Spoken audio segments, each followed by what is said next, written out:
बहुत स्वागत है आप सभी का। आप देख रहे हैं हमारा खास सेगमेंट शख्सियत। जो शख्सियत मौजूद है यूँ तो वो किसी परिचय की मोहताज नहीं है, लेकिन फिर भी मैं अपने दर्शकों को चाहूँगी कि मैं उनका इंट्रोडक्शन ज़रा करवा दूँ। हमारे साथ मौजूद हैं मुरली कृष्णा फार्मा प्राइवेट लिमिटेड की चेयरपर्सन और मैनेजिंग डायरेक्टर डॉक्टर सत्या रमनी वर्धमानी जी। बहुत स्वागत है डॉक्टर सत्या जी आपका हमारे साथ इस खास सेगमेंट का हिस्सा होने के लिए। अच्छा, क्योंकि फार्मास्यूटिकल्स की जब हम बात करते हैं, इस इंडस्ट्री की जब हम बात करते हैं तो काफ़ी ज़्यादा चैलेंजेस हो जाते हैं। मैं उस पर आऊँ, लेकिन उससे पहले ज़रा अपने बारे में आप दर्शकों को बताइए। मैं चाहूँगी कि आप अपने बारे में बताइए और कैसे आपकी जर्नी रही। सबसे पहले प्रणाम आपको, नमस्कार टू ऑल द व्यूअर्स। शुक्रिया जो आपने मुझे इस काबिल समझा कि मुझे यहाँ बुला लिया आपने। Thank you very much for that. तो मेरा खुद का परिचय ऐसा है कि मैं एक इंजीनियर टर्न एंटरप्रेन्योर हूँ। तो मैंने अपना करियर स्टार्ट किया था 1992 में फार्मास्यूटिकल इंडस्ट्री में, और वहाँ से लेकर अगर मैं आज तक का अपना जर्नी की बात करूँ, सो आई एम एन इंजीनियर से एक एंटरप्रेन्योर बनी। इंजीनियर से मैं हेल्थ केयर इंडस्ट्री में आई। हेल्थ केयर इंडस्ट्री में मैं जो आखिरी जो मेरी जॉब थी जो मैंने की 1998 में, वो था जनरल मैनेजर अजंता फार्मा के तौर पे in international business development. And वहाँ से लेके आज तक मैं एक एंटरप्रेन्योर बनी हूँ। 2004 में मैंने अपनी खुद की प्लांट लगाई थी। आसान तो कुछ भी नहीं है इस दुनिया में, हर चीज़ में अपने अपने मुश्किलात होते हैं, मगर अगर दिल में एक साहस हो, एक परसिवरेंस हो और एक सोच हो कि आप कुछ अच्छा करने जा रहे हो, तो शायद सारी मुश्किलात अपने आप ही रास्ता निकाल कर आपको देते हैं आगे चलने के लिए। तो मेरा रास्ता वैसे रहा। तो ये फैक्ट्री जो हमने लगाई है मुरली कृष्णा फार्मा, ये एक मेरे लिए एक यज्ञ से कम नहीं था, क्योंकि मैं एक फर्स्ट जनरेशन एंटरप्रेन्योर हूँ। मेरे पीछे कोई बिजनेस हाउस का कोई बैकिंग नहीं था। तो जब हमने कंपनी शुरू की तो पता था कि जो भी होगा हमारे खुद के जो सैलरीज, जो फंड्स हैं, उसी के थ्रू हमको सब कुछ करना पड़ेगा। और उसी तरह से मैंने अपने लेट पिताजी और लेट मम्मी और मेरे लेट हस्बैंड तीनों से पैसे लेकर मैंने शुरुआत की थी। तो मेरे पिताजी जो हैं रिटायर्ड भी नहीं, उससे he was professor with IIT Bombay. तो IIT बॉम्बे में थे और IIT बॉम्बे में ही continued for a very long time. मेरी मम्मी जो एक स्कूल टीचर रह चुकी हैं, मेरे हस्बैंड IIT बॉम्बे में MTech कर चुके थे। तो मैंने सब शुरुआत की थी 2004 में।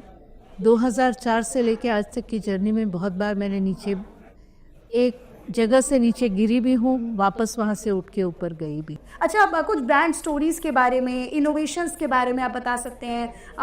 किस तरीके से आपकी जो पूरी इंडस्ट्री में कंपनी है वो बिल्कुल अलग है, और क्या क्या चैलेंजेस आपको अभी तक झेलने पड़े हैं। सबसे पहले स्टार्ट करते हैं इनोवेशंस से।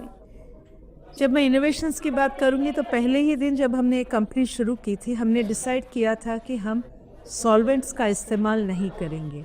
इसके पीछे एक मेजर कारण ये था कि अगर आप सॉल्वेंट्स का इस्तेमाल पाउडर बनाने में हर जगह दुनिया में होता है, उसके बिना कोई भी API एक्टिव फार्मास्यूटिकल इंग्रेडिएंट जो बोलते हैं वो बनता ही नहीं। बट API प्लांट्स के साथ होते हैं बड़े बड़े सॉल्वेंट रिकवरी प्लांट्स। अभी सॉल्वेंट रिकवरी प्लांट्स में करीबन 95 to 98% तक आपका सॉल्वेंट निकाल दिया जाता है, नियरली 99% भी कई जगहों पर। बट बात जब आती है, आप जब कोई प्रोडक्ट बनाते हो, जैसे हम बनाते थे PFIs या प्रोडक्ट्स, इसमें जब आप सॉल्वेंट ऐड करते हो तो ये निकाला नहीं जा सकता। अब सॉल्वेंट में दिक्कत क्या है कि सॉल्वेंट ही वो ऐसी चीज़ है जो आगे जाके कैंसर आने की संभावना बढ़ाती है। एक वक्त था जब कैंसर सिर्फ एक जेनेटिक डिसीज़ था।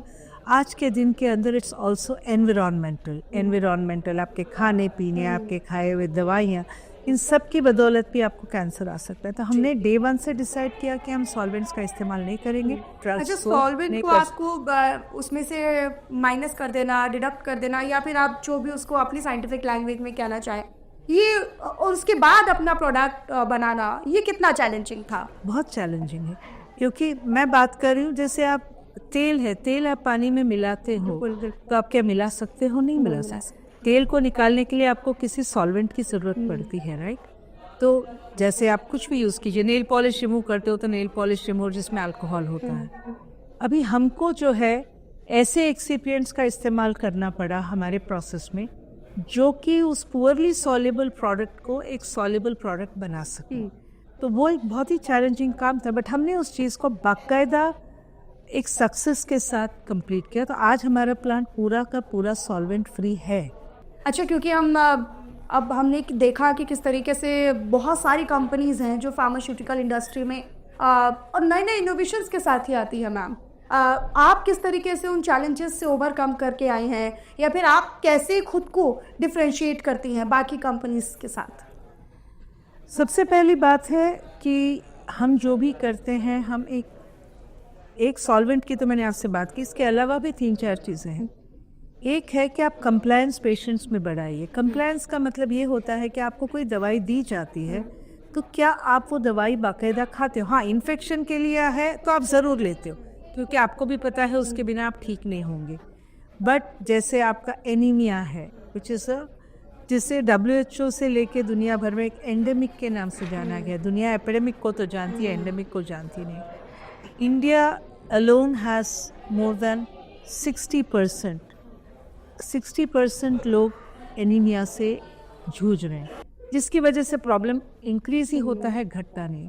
हमारे प्रोडक्ट से आपका जो आयरन है आपके स्किन के थ्रू अंदर जाता है और आपके फर्स्ट पास मेटाबॉलिज्म को अवॉइड करता है। सो नौशिया, डायरिया, ये कुछ भी आपको होता नहीं है। अच्छा, अब हम डिजिटल मार्केटिंग का, अब कोई भी प्रोडक्ट हो उसकी मार्केटिंग हो और हम डिजिटल प्लेटफॉर्म का जिक्र ना करें, ऐसा नहीं हो सकता और होना भी नहीं चाहिए। आजकल हम देख रहे हैं कि डिजिटल मार्केटिंग जो है वो किसी भी प्रोडक्ट के एनहांसमेंट के लिए या फिर किसी भी प्रोडक्ट की एडवर्टीजमेंट के लिए एक बहुत इंपॉर्टेंट रोल प्ले करती है। क्या आप भी ये मानते हैं कि आपकी कंपनी के प्रमोशन के लिए या आपके प्रोडक्ट के लिए डिजिटल मार्केटिंग का रोल उतना ही ज़्यादा इम्पॉर्टेंट रहा? मेरे प्रोडक्ट्स के लिए तो मैं इतना नहीं कहूँगी, बट हाँ, हम भी डिजिटल मार्केटिंग, सोशल मीडिया, ये सब हम भी इस्तेमाल करते हैं। दिस इज़ जस्ट कि हम जो बना रहे हैं उसका इन्फॉर्मेशन लोगों तक पहुँचे। मैं मानती हूँ कि आपको प्रोडक्ट्स अगर अच्छे वाले आप लाते हो, प्रोडक्ट खुद ब खुद अपने आप बिकेगा। बिल्कुल। बट अभी डिजिटल मार्केटिंग का एरा है तो लोग इन्फ्लुएंसर्स को देखते हैं, लोग डॉक्टर्स के बताए बातों को मानते हैं। तो अगर आपका प्रोडक्ट सही है तो सही इन्फ्लुएंसर्स आपके प्रोडक्ट को ले जाएंगे, and then there is no stopping. हमारा खुद का भी ये प्रोडक्ट भी जनवरी से आएगा। It will come on the digital platform through आपके जो कई साइट्स हैं, उसके थ्रू हमारा भी प्रोडक्ट आएगा आपको। अच्छा, आप कुछ कंपटीशन मानती है किसी ब्रांड से, किसी पर्टिकुलर प्रोडक्ट और किसी कंपनी से, कुछ ऐसा है? या फिर कुछ आइडियल बनकर आया हो, कुछ कॉम्पिटिटिव, कुछ ऐसा फील हुआ हो? मैडम देखिए, देखने जाऊं तो ये दुनिया ये एक मस्त कुरुक्षेत्र है जहाँ पर हर कोई मेरा कॉम्पिटिटर नजर आएगा। और अगर मैं मानती हूँ कि मैं खुद से compete करूँ, मैं बेटर प्रोडक्ट देने की कोशिश करूँ जो लोगों के लिए ज़्यादा फ़ायदेमंद हो, फिर मेरा कंपटीशन कोई नहीं, मैं खुद की कॉम्पिटिटर हूँ। बिकॉज मैं अपने आप को आज से ज़्यादा बेहतर कल बनाना चाहूँगी और कल से भी ज़्यादा बेहतर बना। अच्छा, फ्यूचर प्लान्स के बारे में ज़रा दर्शकों को बताइए। क्या एक्सपेंशन के बारे में सोच रहे हैं, या फिर with in the country, in India, या फिर out of the country, out of India? क्या एक्सपेंशन का विजन है? सबसे पहली बात है, हमारा 100% एक्सपोर्ट ओरिएंटेड यूनिट है, तो हम सारी दुनिया में बेचते हैं।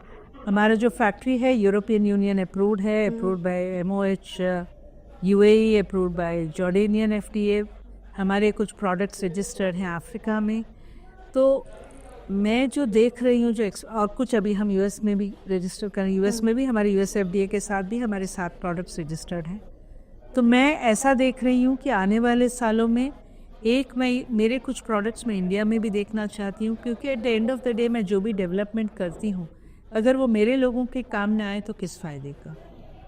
वैसे ही अफ्रीका है जहाँ 67% एनीमिया है, COPD से लोग जूझ रहे। तो हम डिस्कशंस में हैं गवर्नमेंट, सर्टेन अफ्रीकन गवर्नमेंट्स के साथ, कि हम वहाँ पर एक पब्लिक प्राइवेट पार्टनरशिप मोड पे हम फैक्ट्रीज लगाकर हमारे जो नैनो एनकैप्सुलेटेड प्रोडक्ट्स है वो यहाँ पर ही बनाकर प्रोडक्ट को वहाँ पर एक्सपोर्ट करके वहाँ पर उसका फिनिश डोसेज फॉर्म बनाया करें। तो एक्सपेंशन के तो प्लान्स बहुत हैं। अच्छा डॉक्टर सत्या, हमने लगातार आपके फ्यूचर प्लान्स की बात की है, फ्यूचर विजन और अब तक का विजन की बात की है, आपकी जर्नी की बात की है। ये क्योंकि जब आप फार्मास्यूटिकल इंडस्ट्री में हैं तो आपको ये बहुत ज़्यादा ध्यान में रखना होगा कि आपका पेशेंट सेंट्रिक डिलीवरी सिस्टम जो है वो बहुत ज़्यादा आप कह सकते हैं सटीक हो, सही तरीके से हो। किस तरीके से आप इसको देखती हैं, कितना ज़रूरी हो जाता है? बहुत ज़रूरी है मैडम, रेगुलेशंस ही ऐसे हैं। अगर आज मुझे एक प्रोडक्ट रजिस्टर करना है दुनिया में कहीं भी, India included, India is also very difficult, it's not easy. आपको टॉक्सिसिटी स्टडीज़ करने पड़ते हैं, इम्प्योरिटी प्रोफाइलिंग करना पड़ता है, क्लिनिकल स्टडीज़ करने पड़ते हैं। बाकायदा हर एक प्रोडक्ट के पीछे आपका 5 से 6 करोड़ का सिर्फ सॉफ्ट स्टडीज़ का जो पैकेज है बनता है। सब आप अपने यहाँ नहीं करती, you have to do at registered USFDA labs and all this thing, फिर ही बनकर आपका एक फाइल तैयार होता है। क्या ये कॉस्ट जो है वो कंज्यूमर पर भारी पड़ेगा या फिर मैन्युफैक्चरर जो मैन्युफैक्चरर पे ही भारी पड़ता है, क्योंकि हम कैसे देखते हैं, अगर एक प्रोडक्ट मैंने 5 से 6 देशों में बेचा है तो मैं एमोरेटाइज पूरा कभी नहीं कर सकती हूँ। एमोरेटाइज मैं थोड़ा थोड़ा करती हूँ ताकि consumer does not gate hit by the cost. हम पूरी कोशिश करते हैं कि कंज्यूमर के सर पे ये कॉस्ट नहीं जाए, वो हमारा एक कंटिन्यूस एक वर्क रहता है। तो इसीलिए मैं बोल रही हूँ, मैं आज के दिन के अंदर जिन मार्केट्स पे टारगेट कर रही हूँ, जैसे अफ्रीका हो, इंडिया हो, मिडल ईस्ट हो, वही product but using better delivery devices जो कि सस्ते पे मिले ताकि मेरा फाइनल कॉस्ट कम पे जाए। हम बहुत उस पर वर्क करते हैं। मैं चाहती हूँ कि मेरे प्रोडक्ट हर इंसान के पास जाए। अच्छा, people of India are basically कुछ ब्रांड्स को लेकर, कुछ कंपनीज को लेकर बहुत ज़्यादा रिलायबल है या फिर बहुत ज़्यादा ट्रस्ट में है कि हमें बस यही यूज़ करना है। जनरेशन टू जनरेशन लोग उसी कंपनी के सहारे चल रहे हैं। कितना चैलेंजिंग ये हो जाएगा और एक ले मैन तक, एक कॉमन मैन तक अपने प्रोडक्ट को पहुंचाना? Madam, disruption is the name of the game. आज के दिन के अंदर आपके वही डिजिटल मीडिया जिसकी आप बात करें, उसने पूरा मार्केट को डिसरप्ट कर दिया है। आपके पास आज के दिन के अंदर चॉइसेस बहुत सारे हैं, and we are talking about Gen Z, Gen Alpha, Gen Beta. Trust me, ये लोग कोई भी चीज़ खरीदने से पहले 10 रिव्यूज देखते हैं, 10 एग्जैक्टली। तो वो एक जंडूबाम एक वक्त पर चल रहा था, ज़रूरी नहीं है कि वही जंडूबाम आज भी चले। अच्छा, अब क्योंकि हम रैप अप करने वाले हैं, हमारे दर्शकों को आप क्या बताना चाहेंगे आज के फार्मास्यूटिकल इंडस्ट्री के बारे में, pros and cons and all, कुछ अगर बताना चाहें तो? मैं इतना ही बताऊंगी, कुछ भी आप लीजिए, कुछ भी आप कीजिए, कितना भी ChatGPT आपको बताए, जितना भी डिजिटल मीडिया आपको बताए, फिर भी अपने डॉक्टर के पास ज़रूर जाइए, क्योंकि at the end of the day every human body is different. जो आपके लिए होगा वो मेरे लिए शायद नहीं चलेगा। Specially if it is life threatening and if it is a problem, please please please do not depend on digital media for a solution. Please go to your doctor. बहुत शुक्रिया डॉक्टर सत्या वर्धमानी जी, हमारे साथ आप जुड़ी और इस अहम मुद्दे पर आपने बात की, और निश्चित तौर पर ये हमारे दर्शकों के लिए भी काफ़ी बेनिफिशियरी साबित होने वाला है, क्योंकि फार्मास्यूटिकल इंडस्ट्री जहाँ पर ट्रस्ट करना किसी भी प्रोडक्ट या किसी कंपनी के लिए, लोगों के लिए और मेरे आप जैसे लोगों के लिए तो बहुत आसान नहीं होता है, लेकिन डॉक्टर सत्या उस दिशा में लगातार आगे बढ़ रही हैं। हमारा आपका ख्याल रखते हुए, जेन जी, जेन अल्फा, इन सब का ख्याल रखते हुए अपने प्रोडक्ट्स को लगातार आगे बढ़ा रही हैं, इनोवेशन दे रही हैं और साथ ही साथ एक्सपैंड भी कर रही हैं। बहुत शुक्रिया डॉक्टर सत्या, आप हमारे साथ जुड़ी और शख्सियत में आपकी मौजूदगी वाकई में काफ़ी अहमियत हो जाती है। शुक्रिया।